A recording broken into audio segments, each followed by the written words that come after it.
All right, let's start with some shout outs. I've been reading your diary entries and I'm super impressed by how creative you guys have been so far. One shout out specifically goes to Angie. Check out Angie's descriptive writing. Hare was already at the agreed spot when I came slowly sauntering by. He sneered at me, but I ignored him. I waved at Fox, who was about 20 feet away in a wooden chair. He only nodded. After a few seconds of Hare teasing me and pointing to my short, stubby legs, Fox blew a whistle and we were off.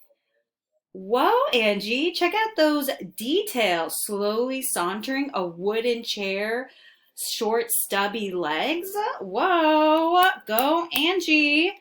And then the other shout out goes to Talon. Check out Talon's writing.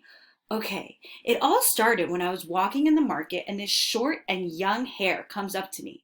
He was running so fast that he almost knocked me off my feet.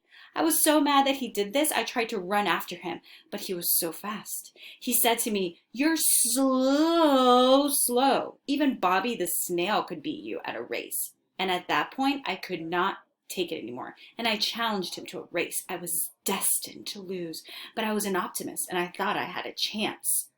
Nice, Talon. Way to use that vocabulary. He felt like he was destined to lose because he was a tortoise, but he was an optimist. He feels positive about this.